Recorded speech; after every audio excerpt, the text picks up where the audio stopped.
The Open Boat by Stephen Crane. 1. None of them knew the color of the sky. Their eyes glanced level and were fastened upon the waves that swept toward them. These waves were of the hue of slate, save for the tops, which were of foaming white, and all of the men knew the colors of the sea. The horizon narrowed and widened and dipped and rose, and at all times its edge was jagged with waves that seemed thrust up in points like rocks. Many a man ought to have a bathtub larger than the boat which here rode upon the sea. These waves were most wrongfully and barbarously abrupt and tall, and each froth top was a problem in small boat navigation. The cook squatted in the bottom and looked with both eyes at the 6 inches of gunwale which separated him from the ocean. His sleeves were rolled over his fat forearms, and the 2 flaps of his unbuttoned vest dangled as he bent to bail out the boat. Often he said, "God, that was a narrow clip." As he remarked it, he invariably gazed eastward over the broken sea. The oiler, steering with one of the 2 oars in the boat, sometimes raised himself suddenly to keep clear of the water that swirled in over the stern. It was a thin little oar, and it seemed often ready to snap. The correspondent, pulling at the other oar, watched the waves and wondered why he was there.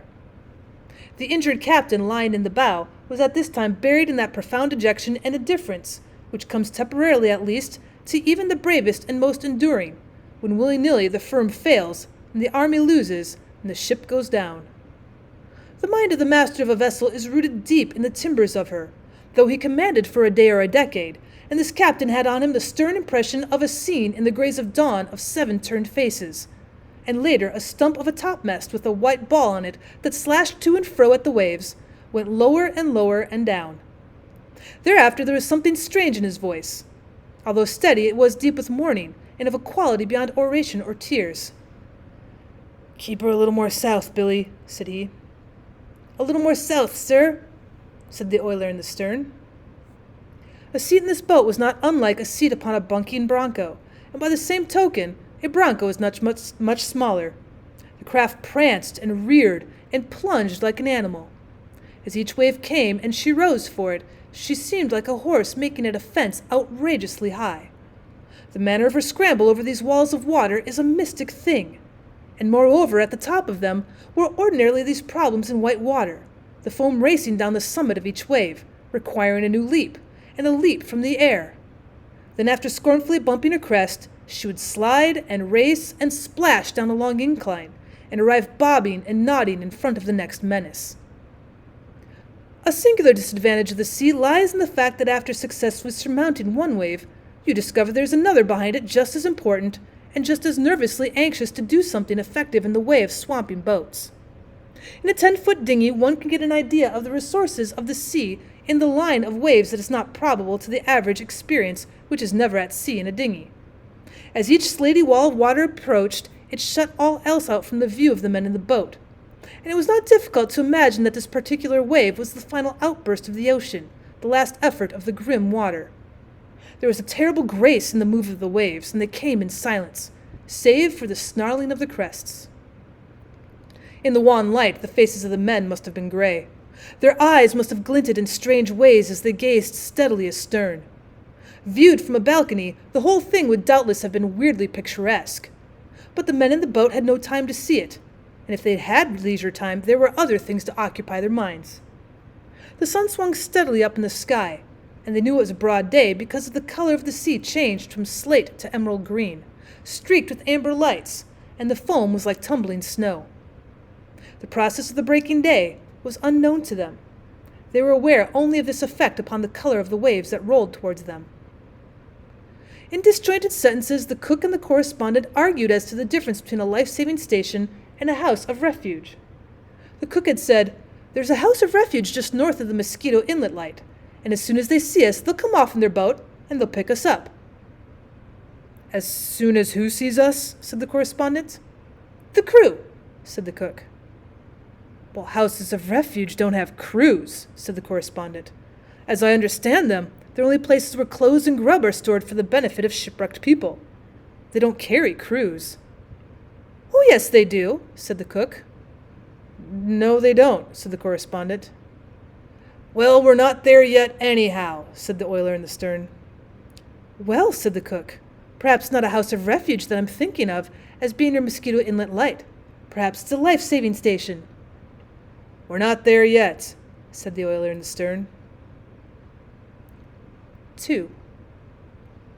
As the boat bounced from the top of each wave, the wind tore through the hair of the hatless men, and as the craft plopped her stern down again, the spray splashed past them. The crest of each of these waves was a hill from the top of which the men surveyed, for a moment, a broad, tumultuous expanse, shining and wind-riven. It was probably splendid. It was probably glorious, this play of the free sea, wild with lights of emerald and white and amber. "Oh, bully good thing it's an onshore wind," said the cook. "If not, where would we be? We wouldn't have a show." "That's right," said the correspondent. The busy oiler nodded his assent. Then the captain in the bow chuckled in a way that expressed humor, contempt, and tragedy all in one. "Do you think we've got much of a show now, boys?" said he. Whereupon the three were silent save for the trifle of hemming and hawing. To express any particular optimism at this time they felt to be childish and stupid, but they all doubtless possessed this sense of the situation in their mind. A young man thinks doggedly at such times. While on the other hand, the ethics of their condition was decidedly against any open suggestion of hopelessness. So they were silent. "Oh well," said the captain, soothing his children. "We'll get ashore all right." But there was in this tone which made him think, so the oiler quoth, "Yes, if this wind holds." The cook was bailing, "Yes, if we don't catch hell in the surf." Canton flannel gulls flew near and far. Sometimes they sat down on the sea near patches of brown seaweed that rolled on the waves with a movement like carpets on a line in a gale. The birds sat comfortably in groups, and they were envied by some in the dinghy, for the wrath of the sea was no more to them than it was to a covey of prairie chickens 1,000 miles inland. Often they came very close and stared at the men with black bead-like eyes. Well, at these times they were uncanny and sinister in their unblinking scrutiny, and the men hooted angrily at them, telling them to be gone. One came, and evidently decided to alight on the top of the captain's head. The bird flew parallel to the boat and did not circle, but made short sidelong jumps in the air in chicken fashion. His black eyes were wistfully fixed upon the captain's head. "Ugly brute," said the oiler to the bird. "You look as if you were made with a jackknife." The cook and the correspondent swore darkly at the creature. The captain naturally wished to knock it away with the end of the heavy painter, but he did not dare do it because anything resembling an emphatic gesture would have capsized this freighted boat, and so with his open hand, the captain gently and carefully waved the gull away. After it had been discouraged from the pursuit, the captain breathed easier on account of his hair, and the others breathed easier because the bird struck their minds at this time as being somehow gruesome and ominous. In the meantime, the oiler and the correspondent rowed. So they rowed. They sat together in the same seat, and each rowed an oar. And then the oiler took both oars, and then the correspondent took both oars, and then the oiler, and then the correspondent. They rowed and they rowed. The very ticklish part of the business was when the time came for the reclining one in the stern to take his turn at the oars. By the very last star of truth, it is easier to steal eggs from under a hen than it was to change seats in the dinghy. First the man in the stern slid his hand along the thwart and moved with care, as if he were of sires. And then the man in the rowing seat slid his hand along the other thwart. It was all done with the most extraordinary care. As the two sidled past each other, the whole party kept watchful eyes on the coming wave, and the captain cried, "Look out now! Steady there!" The brown mats of seaweed that appeared from time to time were like islands, bits of earth. They were traveling apparently neither one way nor the other. They were to all intents stationary. They informed the men in the boat that it was making progress slowly toward the land. The captain, rearing cautiously in the bow after the dinghy soared on a great swell, said he'd seen the lighthouse at the Mosquito Inlet. Presently the cook remarked that he had seen it. The correspondent was at the oars then, and for some reason he too wished to look at the lighthouse, but his back was toward the far shore, and the waves were important, and for some time he could not seize the opportunity to turn his head. But at last there came a wave more gentle than the others, and when at the crest of it he swiftly scoured the western horizon. "See it?" said the captain. "Well, no," said the correspondent slowly. "I didn't see anything." "Look again," said the captain, and he pointed. "It's exactly in that direction." At the top of another wave the correspondent did as he was bid, and this time his eyes chanced on a small still thing on the edge of the swaying horizon. It was precisely like the point of a pin. It took an anxious eye to find the lighthouse so tiny. "Think we'll make it, Captain?" "If this wind holds and the boat don't swamp, can't do much else," said the captain. The little boat, lifted by each towering sea and splashed viciously by the crests, made progress in that absence of seaweed and was not apparent to those in her. She seemed just a wee thing wallowing, miraculously top up at the mercy of 5 oceans. Occasionally a great spread of water, like white flames, swarmed into her. "Bail her, cook," said the captain serenely. "All right, Captain," said the cheerful cook. 3. It would be difficult to describe the subtle brotherhood of men that was here that established on the seas. No one said that it was so, no one mentioned it. But it dwelt in the boat, and each man felt it warm him. They were a captain, an oiler, a cook, and a correspondent. And they were friends. Friends in a more curiously iron-bound degree than may be common. The hurt captain, lying against the water jar in the bow, spoke always in a low voice and calmly, but he could never command a more ready and swiftly obedient crew than the motley 3 of the dinghy. It was more than a mere recognition of what was best for the common safety. There was surely in it a quality that was personal and heartfelt. And after this devotion to the commander of the boat, there was this comradeship that the correspondent, for instance, who'd been taught to be cynical of men, knew even at the time was the best experience of his life. But no one said that it was so. No one mentioned it. "Oh, I wish we had a sail," remarked the captain. "We might try my overcoat on the end of an oar and give you 2 boys a chance to rest." So the cook and the correspondent held the mast and spread wide the overcoat. The oiler steered, and the little boat made good way with her new rig.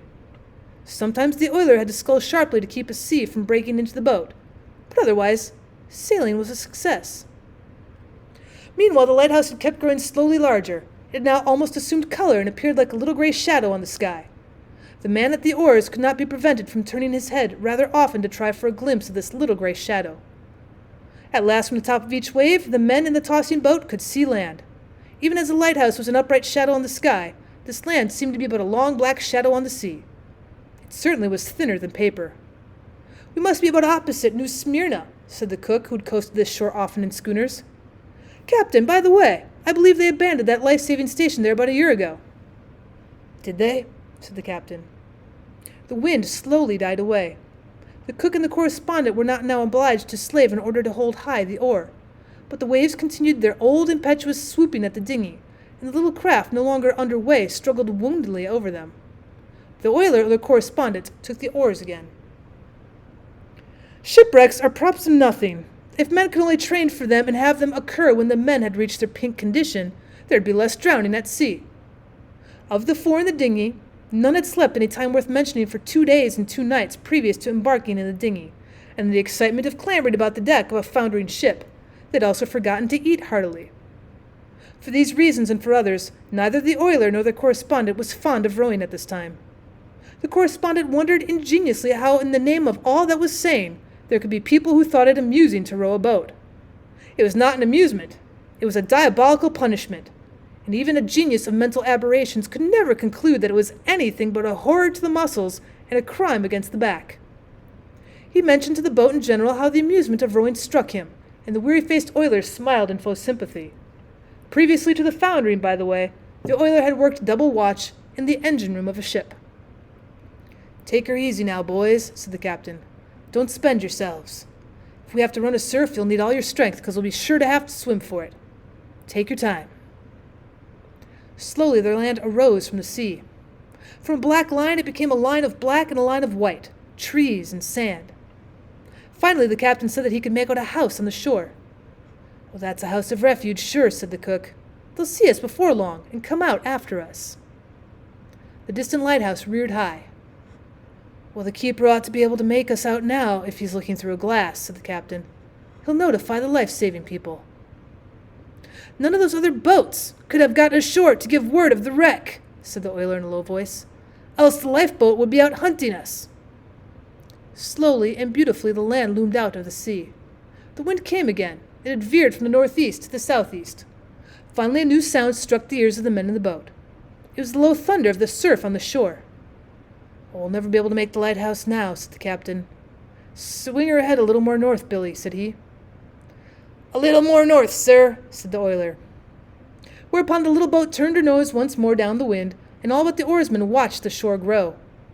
Under the influence of this expansion, doubt and direful apprehension was leaving the minds of the men. The management of the boat was still the most absorbing, but it could not prevent a quiet cheerfulness. In an hour, perhaps, they would be ashore. Their backbones had become thoroughly used to balancing in the boat, and they now rowed this wild colt of a dinghy like circus men. The correspondent thought that he had been drenched to the skin, but happening to feel in the top pocket of his coat, he found therein 8 cigars. 4 of them were soaked with seawater, but 4 were perfectly scatheless. After a search, somebody produced 3 dry matches, and thereupon the 4 waifs rowed impudently in their little boat, and with an assurance of an impending rescue shining in their eyes, puffed at the big cigars, and judged well and ill of all men. Everybody took a drink of water.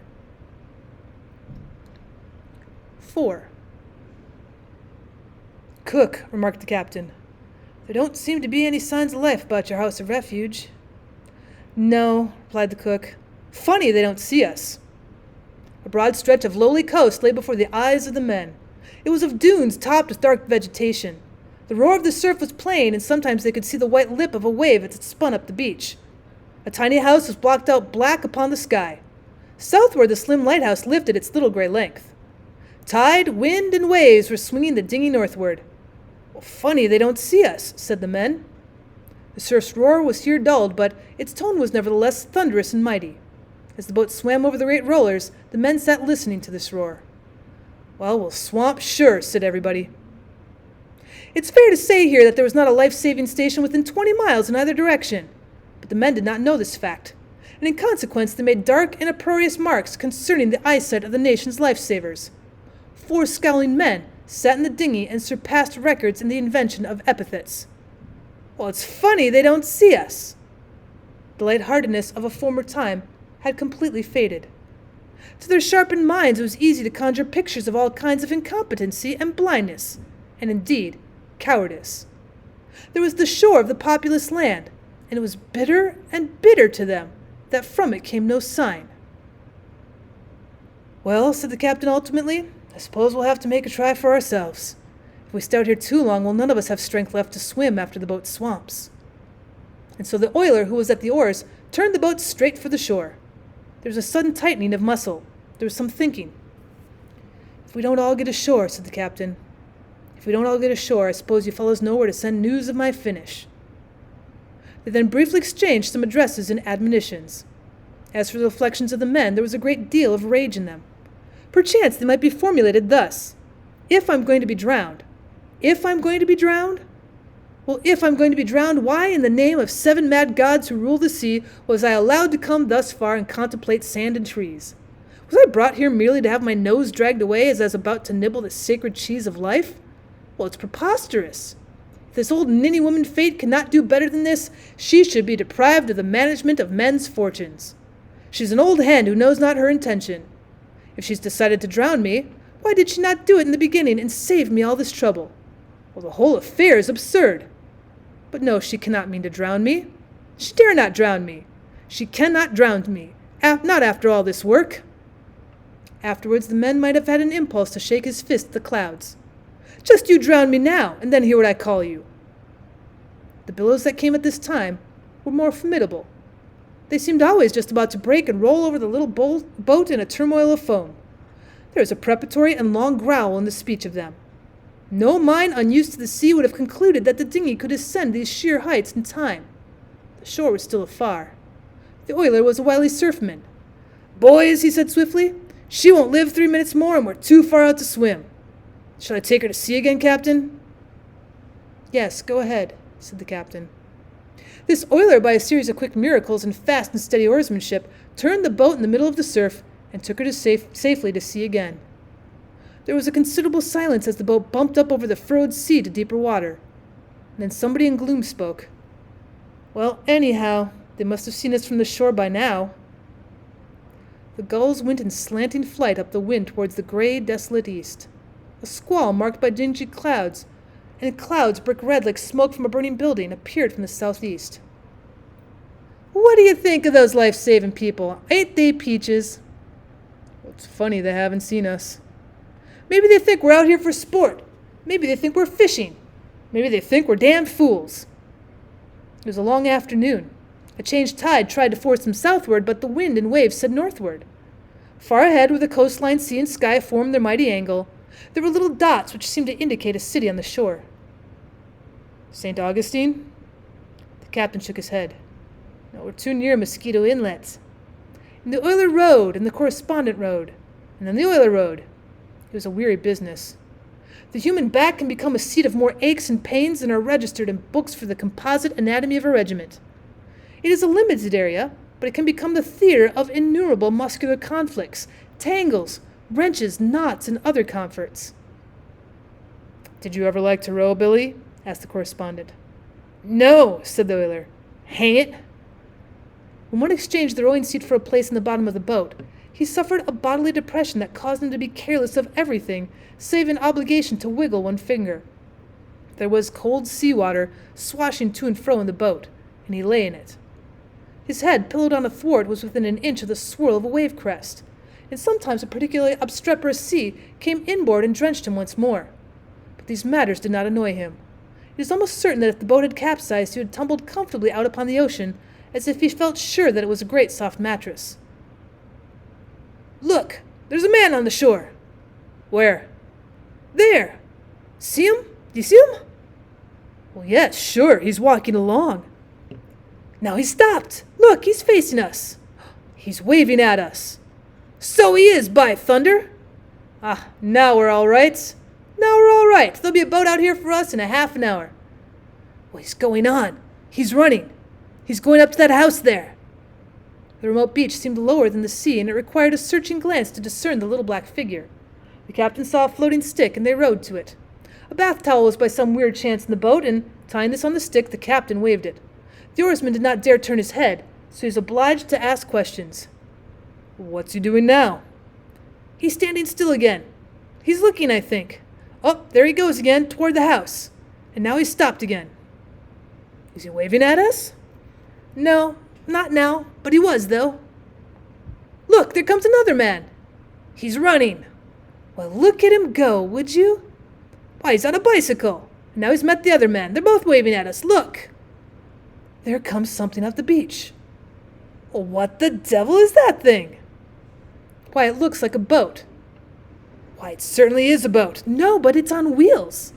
Well, yes, so it is. Well, that must be the lifeboat. They drag them along shore on the wagon. Oh, that's the lifeboat, sure. No, by hanging, it's an omnibus. No, I tell you it's a lifeboat. No, it's not. It's an omnibus. I can see it plain. See? One of these big hotel omnibuses. Oh, by thunder, you're right. It's an omnibus, sure as fate. What do you suppose they're doing with an omnibus? Maybe they're going around collecting the life crew, hey? Oh, that's it, likely. Look, there's a fellow waving a little black flag. He's standing on the steps of the omnibus. And there come those other two fellows. Now they're all talking together. Look at the fellow with the flag. Maybe he ain't waving it. Well, that ain't a flag, is it? That's his coat. Why, certainly that's his coat. So it is, it's his coat. He's taking it off and he's waving it round his head. But would you look at him swing it? Oh, say, there isn't any life station there. It's just a winter resort hotel omnibus that's brought over some of the boarders to see us drown. What's that idiot with the coat mean? What's he signaling anyhow? It looks as if you're trying to tell us to go north. Well, there must be a life-saving station up there. No. He thinks we're fishing and is just giving us a merry hand, see? There, Willie. Well, I wish I could make something out of those signals. What do you suppose he means? He don't mean anything. He's just playing. Well, if he just signaled us to try the surf again, or to go to sea and wait, or to go north, or go south, or to go to hell, there'd be some reason in it. But look at him. He just stands there and keeps his coat revolving like a wheel, the ass. Well, there come more people. Well, now there's quite a mob. Look. Wait, isn't that a boat? Where? Oh, I see where you mean. No, that's no boat. Well, that fellow is still waving his coat. He must think we like to see him do that. Oh, why don't he quit it? It don't mean anything. I don't know. I think he's trying to make us go north. It must be that there's a life-saving station there somewhere. Well, say, he ain't tired yet. Look at him wave. Wonder how long he can keep that up. He's been revolving his coat ever since he caught sight of us. Well, he's an idiot. Why aren't they getting men to bring a boat out? A fishing boat, one of those big yawls. They could come out here all right. Why don't he do something? Oh, it's all right now. Well, they'll have a boat out for us in less than no time now that they've seen us. A faint yellow tone came into the sky over the low land. The shadows on the sea slowly deepened. The wind bore coldness with it, and the men began to shiver. Holy smoke, said one, allowing his voice to express his impious mood. If we keep on monkeying out here, we've got to flounder out here all night. We'll never stay out here all night, don't you worry. They've seen us now, and they won't be long before they come chasing out after us. The shore grew dusky. The men waving a coat blended gradually into this gloom, and it swallowed in the same manner the omnibus and the group of people. The spray, when it dashed uproariously over the side, made the voyagers shrink and swear like men who were being branded. I'd like to catch the chump who waved the coat. I feel like soaking him one just for luck. Why? What did he do? Nothing. But then he seemed so damn cheerful. In the meantime, the oiler rowed, and then the correspondent rowed, and then the oiler rowed. Grave-faced and bowed forward, they mechanically, turn by turn, plied the leaden oars. The form of the lighthouse had vanished from the southern horizon, but finally a pale star appeared, just lifting from the sea. They streaked saffron in the west past before all the all-merging darkness, and the sea to the east was black. The land had vanished, and was expressed only by the low and drear thunder of the surf. If I'm going to be drowned, if I'm going to be drowned, if I'm going to be drowned, why, in the name of the 7 mad gods who rule the sea, was I allowed to come thus far and contemplate sand and trees? Was I brought here merely to have my nose dragged away as I was about to nibble the sacred cheese of life? The patient captain, drooped over the water jar, was sometimes obliged to speak to the oarsmen. Keep her head up. Keep her head up. Keep her head up, sir. The voices were weary and low. This was surely a quiet evening. All save the oarsmen lay heavily and listlessly in the boat's bottom. As for him, the eyes were just capable of noting the tall black waves that swept forward in a most sinister silence, save for an occasional subdued growl of a crest. The cook's head was on a thwart, and he looked without interest at the water under his nose. He was deep in other scenes. Finally he spoke. Billy, he murmured dreamily, what kind of pie do you like best? 5. Pie, said the oiler and the correspondent agitatedly. Don't talk about those things, blast you. Well, said the cook, I was just thinking about ham sandwiches and... A night on the sea in an open boat is a long night. As darkness settled finally on the shine of light lifting from the sea in the south, it changed to full gold. On the northern horizon a new light appeared, a small bluish gleam on the edge of the waters. These 2 lights were the furniture of the world. Otherwise, there was nothing but waves. 2 men huddled in the stern, and distances were so magnificent in the dinghy that the rower was enabled to keep his feet partly warm by thrusting them under his companions. Their legs indeed extended far under the rowing seat until they touched the feet of the captain forward. Sometimes, despite the efforts of the tired oarsmen, a wave came piling into the boat, an icy wave of the night, and the chilling water soaked them anew. They would twist their bodies for a moment and groan, and sleep the dead sleep once more while the water in the boat gurgled about them as the craft rocked. The plan of the oiler and the correspondent was for one to row until he lost the ability, and then arouse the other from his seawater couch in the bottom of the boat. The oiler plied the oars till his head drooped forward, and the overpowering sleep blinded him, and he rowed yet afterwards. Then he touched a man in the bottom of the boat and called his name. Will you spell for me a little while? He said meekly. Sure, Billy, said the correspondent, awakening and dragging himself to a sitting position. They exchanged places carefully, and the oiler, cuddling down in the seawater in the cook's side, seemed to go to sleep instantly. The particular violence of the sea had ceased. The waves came without snarling. The obligation of the man at the oars was to keep the boat headed so that the tilt of the rollers would not capsize her, and to preserve her from filling when the crests rushed past. The black waves were silent and hard to be seen in the darkness. Often one was almost upon the boat before the oarsman was aware. In a low voice the correspondent addressed the captain. He was not sure the captain was awake, although this iron man seemed to always be awake. Captain, shall I keep her making for the light north, sir? The same steady voice answered him. Yes. Keep it about 2 points off the port bow. The cook had tied a lifebelt around himself in order to get even the warmth which his clumsy cork contrivance could donate, and he seemed almost stove-like when a rower, whose teeth invariably chattered wildly as soon as he ceased his labor, dropped down to sleep. The correspondent, as he rowed, looked down at the 2 men sleeping underfoot. The cook's arm was around the oiler's shoulders, and with their fragmentary clothing and haggard faces, they were the babes of the sea, a grotesque rendering of the old babes in the wood. Well, later he must have grown stupid at his work, for suddenly there was a growling of water, and a crest came with a roar and swashed into the boat, and it was a wonder that it did not set the cook afloat in his lifebelt. The cook continued to sleep, but the oiler sat up, blinking his eyes and shaking with the new cold. "I'm awfully sorry, Billy," said the correspondent contritely. "That's all right, old boy," said the oiler, and lay down again and was asleep. Presently it seemed that even the captain dozed, and the correspondent thought that he was the one man afloat in all the oceans. The wind had a voice as it came over the waves, and it was sadder than the end.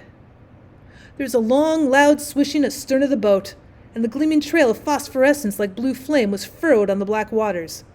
It might have been made by a monstrous knife. Then there came a stillness, while the correspondent breathed with the open mouth and looked at the sea. Suddenly there was another swish, and another long flash of bluish light, and this time it was alongside the boat. It might have almost been reached with an oar. The correspondent saw an enormous fin speed like a shadow through the water, hurling the crystalline spray and leaving the long glowing trail.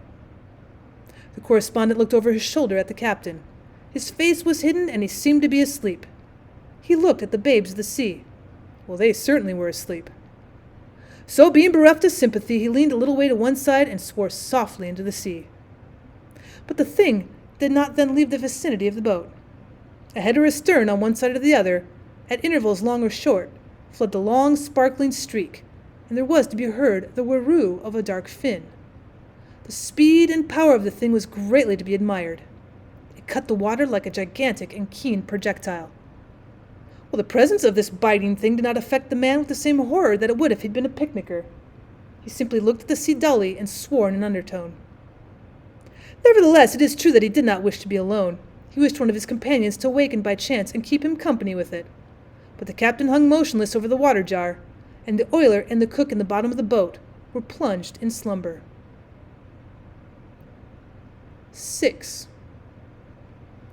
If I'm going to be drowned, if I am going to be drowned, if I'm going to be drowned, why, in the name of the 7 mad gods who rule the sea, was I allowed to come thus far and contemplate sand and trees? During this dismal night, it may be remarked that a man would conclude that it was really the intention of the 7 mad gods to drown him, despite the abominable injustice of it. For it was certainly an abominable injustice to drown a man who'd worked so hard, so hard. The man felt it would be a crime most unnatural. Other people had drowned at sea since galleys swarmed with painted sails, but still.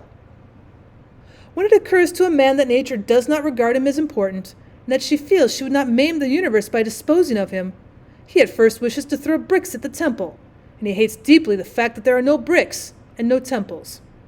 Any visible expression of nature would surely be pelleted with his jeers.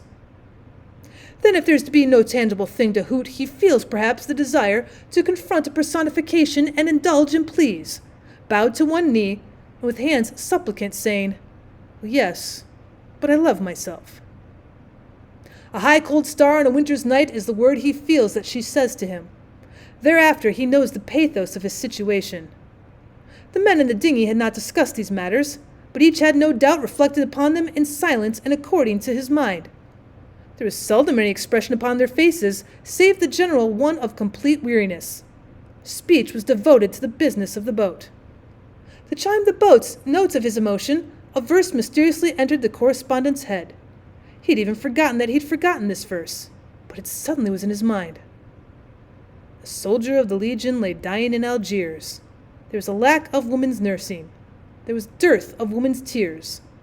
But a comrade stood beside him, and he took that comrade's hand, and he said, "I shall never see my own, my native land." In his childhood, the correspondent had been made acquainted with the fact that a soldier of the Legion lay dying in Algiers, but he never regarded the fact as important. Myriads of his schoolfellows had informed him of the soldier's plight, but the dinning had naturally ended by making him perfectly indifferent. He never considered it his affair that a soldier of the Legion lay dying in Algiers, nor had it appeared to him as a matter for sorrow. It was less to him than the breaking of a pencil's point. Well, now, however, it quaintly came to him as a human living thing. It was no longer merely a picture of a few throws in the breast of a poet, meanwhile drinking tea and warming his feet at the grate. It was an actuality, stern, mournful, and fine. Well, the correspondent plainly saw the soldier. He lay on the sand with his feet out straight and still. While his pale left hand was upon his chest in an attempt to thwart the going of his life, the blood came between his fingers. In the far Algerian distance, a city of low square forms was set against a sky that was faint with the last sunset hues. The correspondent, plying the oars and dreaming of the slow and slower movements of the lips of the soldier, was moved by profound and perfectly impersonal comprehension. He was sorry for the soldier of the Legion, who lay dying in Algiers. The thing which had followed the boat and waited had evidently grown bored of the delay. There was no longer to be heard the slash of the cutwater, and there was no longer the flame of the long trail. The light in the north still glimmered, but it was apparently no nearer to the boat. Sometimes the boom of the surf rang in the correspondent's ears, and he turned the craft seaward and then rowed harder. Southward, someone had evidently built a watchfire on the beach. It was too low and too far to be seen, but it made a shimmering roseate reflection upon the bluff back of it, and this could be discerned from the boat. The wind came stronger, and sometimes a wave suddenly raged out like a mountain cat, and there was to be seen the sheen and sparkle of a broken crest. Well, the captain in the bow moved on his water jar and sat erect. "Pretty long night," he observed to the correspondent. He looked at the shore. "Those life-saving people take their time." "Did you see that shark playing around?" "Yes, I saw him. He was a big fellow, all right." "I wish I'd known you were awake." Later, the correspondent spoke into the bottom of the boat. "Billy," there was a slow and gradual disentanglement. "Billy, will you spell me?" "Sure," said the oiler. As soon as the correspondent touched the cold, comfortable seawater in the bottom of the boat, and had huddled close to the cook's lifebelt, he was deep in sleep, despite the fact that his teeth played all the popular airs. This sleep was so good to him that it was but a moment before he heard a voice call his name in a tone that demonstrated the last stages of exhaustion. "Will you spell me?" "Sure, Billy." The light in the north had mysteriously vanished, but the correspondent took his course from the wide-awake captain. Later in the night they took the boat farther out to sea, and the captain directed the cook to take one oar at the stern and keep the boat facing the seas. He was to call out if he should hear the thunder of the surf. This plan enabled the oiler and the correspondent to get respite together. "We'll give those boys a chance to get into shape again," said the captain. They curled down, and after a few preliminary chatterings and trembles, they slept once more, the dead sleep. Neither knew they'd bequeathed to the cook the company of another shark, or perhaps the same shark. As the boat caroused on the waves, spray occasionally bumped over the side and gave them a fresh soaking, but this had no power to break their repose. The ominous slash of the wind and the water affected them as it would have affected mummies. "Boys," said the cook with the notes of every reluctance in his voice, "she's drifted in pretty close. I guess one of you better take her to sea again." The correspondent, aroused, heard the crash of the toppled crests. As he was rowing, the captain gave him some whiskey and water, and this steadied the chills out of him. "If I ever get ashore and anybody shows me even a photograph of an oar—" At last there was a short conversation. Billy, will you spell me?" "Sure," said the oiler. 7. When the correspondent again opened his eyes, the sea and sky were each of the gray hue of the dawning. Later, carmine and gold was painted upon the waters. The morning appeared finally in its splendor with a sky of pure blue, and the sunlight flamed on the tips of the waves. On the distant dunes were set many little black cottages, and a tall white windmill reared above them. No man, nor dog, nor bicycle appeared on the beach. Well, the cottages might have formed a deserted village. The voyagers scanned the shore. A conference was held in the boat. "Well," said the captain, "if no help is coming, we might better try a run through the surf right away. If we start here much longer, we'll be too weak to do anything for ourselves at all." The others silently acquiesced in this reasoning. The boat was headed for the beach. The correspondent wondered if none ever ascended the tall wind tower. And if then they never looked seaward. This tower was a giant standing with his back to the plight of the ants. It represented in a degree to the correspondent the serenity of nature amid the struggles of the individual. nature in the wind, and nature in the vision of men. She did not seem cruel to him then, nor beneficent, nor treacherous, nor wise, but she was indifferent, flatly indifferent. It is perhaps plausible that a man in this situation, impressed with the unconcern of the universe, should see the innumerable flaws of his life and have them taste wickedly in his mind, and wish for another chance. A distinction between right and wrong seems absurdly clear to him then in this new ignorance of the grave edge, and he understands if he were given another opportunity, he would mend his conduct and his words, and be better and brighter during an introduction, or at a tea.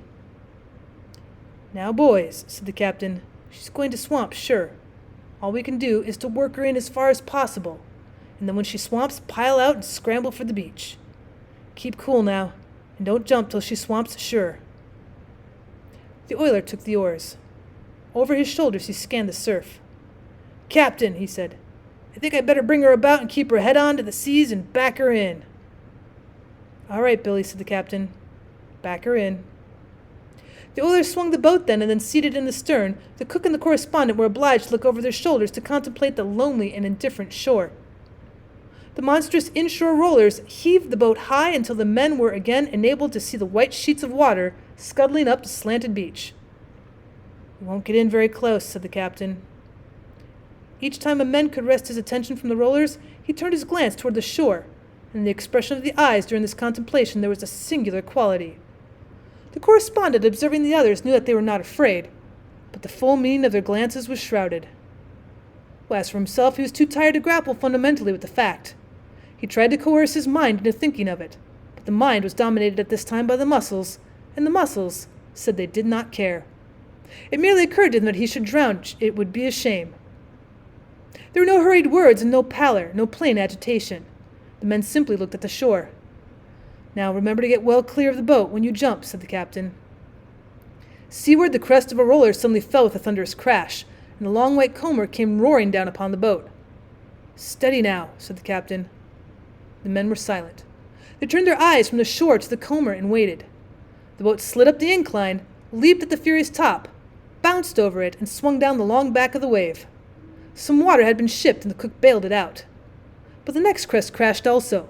The tumbling, boiling flood of white water caught the boat and whirled it almost perpendicular. Water swarmed in from all sides. The correspondent had his hands on the gunwale at this time, and when the water entered at that place, he swiftly withdrew his fingers as if he objected to wetting them. The little boat, drunken with this weight of water, reeled and snuggled deeper into the sea. "Bail her out, cook. Bail her out," said the captain. "All right, captain," said the cook. "Now, boys, the next one will do us for sure," said the oiler. "Mind to jump clear of the boat." The third wave moved forward, huge, furious, and implacable. It fairly swallowed the dinghy, and almost simultaneously the men tumbled into the sea. A piece of lifebelt had lain in the bottom of the boat, and as the correspondent went overboard, he held this to his chest with his left hand. The January water was icy, and reflected immediately that it was colder than he expected to find on the coast of Florida. Well, this appeared to his dazed mind as a fact important enough to be noted at the time. The coldness of the water was sad. It was tragic. The fact was somehow so mixed and confused with his opinion of his own situation that it seemed almost a proper reason for tears. The water was cold. When he came to the surface, he was conscious of little but the noisy water. Afterward, he saw his companions in the sea. The oiler was ahead in the race. He was swimming strongly and rapidly. Off to the correspondent's left, the cook's great white and corked back bulged out of the water, and in the rear the captain was hanging with his one good hand to the keel of the overturned dinghy. There was a certain immovable quality to his shore, and the correspondent wondered at it amid the confusion of the sea. It seemed also very attractive, but the correspondent knew that it was a long journey, and he paddled leisurely. The piece of life-preserver lay under him, and sometimes he whirled down the incline of a wave as if he were on a hand-sled. But finally he arrived at a place in the sea where travel was beset with difficulty. He did not pause, swimming to inquire what manner of current had caught him, but there his progress ceased. The shore was set before him like a bit of scenery on a stage, and he looked at it, and understood with his eyes each detail of it. As the cook passed much farther to the left, the captain was calling to him, "Turn over on your back, cook! Turn over on your back! Use the oar!" "Well, all right, sir." The cook turned on his back, and paddling with the oar, went ahead as if he were a canoe. Presently the boat also passed to the left of the correspondent, with the captain clinging with one hand to the keel. He would have appeared like a man raising himself to look over a board fence. if it were not for the extraordinary gymnastics of the boat. The correspondent marveled that the captain could still hold on to it. They passed on, nearer to the shore. The oiler, the cook, the captain, and following them went the water jar bouncing gaily over the seas. The correspondent remained in the grip of this strange new enemy, a current. The shore, with its white slope of sand and its green bluff, toppled with little silent cottages, was spread like a picture before him. It was very near to him then, but he was impressed as one who in a galley looks at a scene from Brittany or Holland. He thought, "Am I going to drown? Can it be possible? Can it be possible? Can it be possible?" Perhaps an individual must consider his own death to be the final phenomenon of nature. But later a wave perhaps whirled him out of this small, deadly current, for he found suddenly that he could again make progress towards the shore. Later still, he was aware that the captain, clinging with one hand to the keel of the dinghy, had his face turned away from shore and toward him, and was calling his name. "Come to the boat! Come to the boat!" In his struggle to reach the captain and the boat, he reflected that when one gets properly wearied, drowning must really be a comfortable arrangement, a cessation of hostilities accompanied by a large degree of relief, and he was glad of it, for the main thing in his mind for some months had been a horror of temporary agony, and he did not wish to be hurt. Presently he saw a man running along the shore. He was undressing with the most remarkable speed. Coat, trousers, shirt, everything flew magically off of him. "Come to the boat," called the captain. "All right, Captain." As the correspondent paddled, he saw the captain let himself down to the bottom and leave the boat. Then the correspondent performed his one little marvel of the voyage. The large wave caught him and flung him with ease and supreme speed completely over the boat and far beyond it. It struck him even then as an event in gymnastics, a true miracle of the sea. An overturned boat in the surf is not a plaything to a swimming man. The correspondent arrived in water that reached only to his waist, but his condition did not enable him to stand for more than a moment. Each wave knocked him into a heap, and the undertow pulled at him. Then he saw the man who had been running and undressing and running come bounding into the water. He dragged ashore the cook, and then waded towards the captain, but the captain waved him away and sent him to the correspondent. He was naked as a tree in winter, but a halo was about his head, and he shone like a saint. He gave a strong pull and a long drag, and a bully heave at the correspondent's hand. The correspondent, schooled in the minor formulae, said, "Thanks, old man." But suddenly the man cried, "What's that?" He pointed a swift finger, and the correspondent said, "Go." In the shallows, face downward, lay the oiler. His forehead touched sand that was periodically between each wave, clear of the sea. The correspondent did not know all that transpired afterward. When he achieved safe ground, he fell, striking the sand with each particular part of his body. It was as if he dropped from a roof, but the thud was grateful to him. It seems that instantly the beach was populated with men in blankets, clothes and flasks, and women with coffee pots and all the remedies sacred to their minds. The welcome of the land to the men from the sea was warm and generous, but a still and dripping shape was carried slowly up the beach, and the land's welcome for it could only be the different and sinister hospitality of the grave. When it came night, the white waves paced to and fro in the moonlight, and the wind brought the sound of the great sea's voice to the men on shore, and they felt that they could then be interpreters.